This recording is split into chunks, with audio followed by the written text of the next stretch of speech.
चलो फिर अभया मेंशन की तरफ। इस बार फिर से मैं उनमें से एक को भी जिंदा नहीं छोड़ूंगा। और उसके बाद वापस से अपनी रिहाना की तरफ सीन शिफ्ट होता है, जहाँ पे जो रिहाना होती है ना, वो रोते हुए कहती है कि हाँ एयस मेंशन, ये सच में अपनी नाम की तरह है क्या? सीधे सीधे मुझे ये नहीं कह रहे थे कि मैं वहाँ पे जम के मर जाऊँ। और उसके बाद वो बहुत ज़्यादा गुस्सा हो जाती है और वो चिल्ला के कहती है कि साला वो घटिया ड्यूक साला मुझे यहाँ पे मारना चाहता है। और इसके ऑरा को देख के वो जो बंदा होता है ना, वो वापस से बेहोश हो जाता है। और उसको देख के जो रिहाना होती है ना, वो कहती है कि अरे नहीं यार, ये मिस्टर तो वापस से बेहोश हो गए।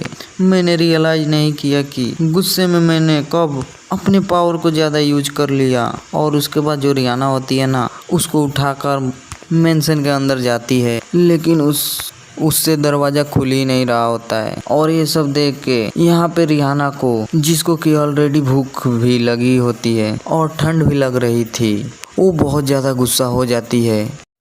लेकिन तभी देखती है कि उसके गुस्सा होने से ना वो जो दरवाज़ा होता है ना, उसका स्नो मेल्ट हो जाता है। और इसको देख के उसको एक आइडिया आता है और वो सोचती है कि जैसे कि पिछली बार मैंने अपने पावर को काबू किया था, अगर इस बार भी अपने पावर को कंट्रोल करके यूज करूँ तब शायद पूरे मेंशन पे जो आइस है उसको मेल्ट कर सकें।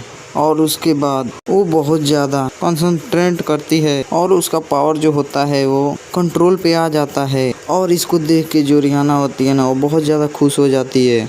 और हम अगले ही पल देखते हैं कि रिहाना ने पूरे मेंशन पे आग लगा दी होती है। इसके वजह से वहाँ पे जितनी भी बर्फ़ थी वो पूरा पिघल चुका होता है। और उसके बाद रिहाना जाती है और उस बंदे को बेड पे लेटा देती है ताकि वो होश में आ जाए। और वो सोच रही होती है, मैंने इस पूरे मेंशन को फ्लेम से कवर कर दिया है ताकि मैं यहाँ पे वार्म टेम्परेचर को कंट्रोल कर सकूँ। और उसके बाद जो रिहाना होती है ना, वो नहाने के लिए चली जाती है और वो वहाँ पे नहाते हुए कहती है कि हाँ अब बहुत ज़्यादा अच्छा फील हो रहा है। और फॉर्चुनेटली इस मेंशन में खाने की कमी नहीं है, हालांकि वो सब फ्रीज हो चुका है, लेकिन उसको अनफ्रीज करना शायद ठीक होगा। और उसके अलावा यहाँ पे बहुत सारे कपड़े हैं, हालांकि इनका स्टाइल थोड़ा सा पुराने नॉवल जैसा है, लेकिन फिर भी चलेगा। और उसके बाद जो रिहाना होती है ना, वो उन कपड़ों में से एक रेड ड्रेस को चूज करती है और उसको पहन लेती है, जो कि उसके ऊपर बहुत ज़्यादा सूट कर रहा होता है और वो बहुत खूबसूरत लग रही होती है।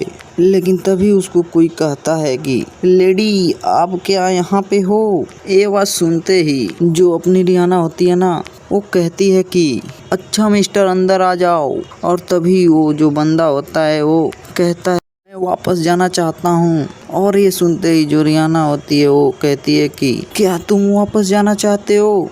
और जो बंदा होता है घबराते हुए कहता है कि मेरी बेटी और मेरा ब्रदर इन लॉ मेरा वेट कर रहे होंगे, मुझे वहाँ पे जल्दी ही जाना पड़ेगा। लेकिन तभी रिहाना को याद आता है कि अगर यह बंदा वापस गया तो जो ड्यूक है वो इसको मार देगा, क्योंकि गेम के अंदर भी ऐसा ही होता है। जैसे ही वो रिहाना को छोड़कर जाता है, उसको ड्यूक मार देता है और बस उसे ही नहीं, उन सब लोगों को मार देता है ड्यूक जिन्होंने भी रिहाना को देखा और उसके बारे में उनको पता है, ताकि ये इन्फॉर्मेशन बाहर ना जाए। और ये सब याद करके वो सोच रही होती है कि इसकी मौत ड्यूक के हाथों से लिखी है, अगर मैं इसको यहाँ से जाने देती हूँ तो ड्यूक इसको मार डालेगा और इसकी जो फैमिली है वो शायद मर चुकी है।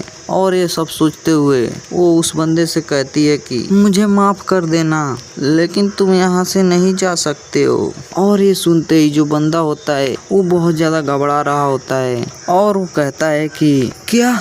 और तभी जो रिहाना होती है वो कहती है कि तुम आखिरकार यहाँ से घर कैसे जा सकते हो, क्योंकि इतने बड़े मेंशन में मेरा ख्याल कौन रखेगा, इसीलिए तुम यहीं पे रहोगे जब तक कोई यहाँ पे तुम्हें बचाने के लिए नहीं आ जाता। और ये सब सुनकर बंदा घबरा रहा होता है कि तभी जो रिहाना होती है वो कहती है कि तुम चिंता मत करो, मैं तुम्हें इसके लिए पे करूंगी। और तभी हम वहाँ पे देखते हैं जहाँ पे एक ड्यूक की सोने की मूर्ति का हाथ काट देती है और उसके बाद उस बंदे को दे देती है। और इसको देखते ही वो जो बंदा होता है उसकी आंखें चमकने लगती है और उसको लेते हुए सोच रहा होता है ड्यूक का गोल्डन हैंड। और तभी जो रियाना होती है ना, वो कहती है कि इतना तुम्हारे लिए काफी है ना, और हाँ यहाँ पे ऊपर बहुत सारा खाना भी है, तो तुम उसके बारे में चिंता मत करो। और ये सब कह के जो रियाना होती है ना, वो मेंशन को एक्सप्लोर करने के लिए निकल जाती है। और अपनी रिहाना के इतना ज्यादा दरिया दिली देख के वो जो बंदा होता है उसकी आंखों से आंसू आ जाते हैं और वो बहुत ज्यादा इम्प्रेस होकर कहता है मैं अब तक सरवाइव करने के लिए इतना ज्यादा परेशानी उठा रहा था, लेकिन इन्होंने सब कुछ आसान कर दिया। अब से ये लेडी मेरी लॉर्ड हैं। और तभी हम अपने रिहाना को देखते हैं जो कुछ देखती है और कहती है कि क्या क्या क्या ये एक स्नोबॉल है? नहीं नहीं नहीं, ये तो एक रैबिट है। और हम देखते हैं कि वहाँ पे एक प्यारा सा खरगोश सो रहा होता है। इसी के साथ एपिसोड नंबर 3 खत्म होते हुए, चलिए बताइए एपिसोड नंबर 3 कैसा लगा। चलिए मिलते हैं नेक्स्ट चैप्टर में।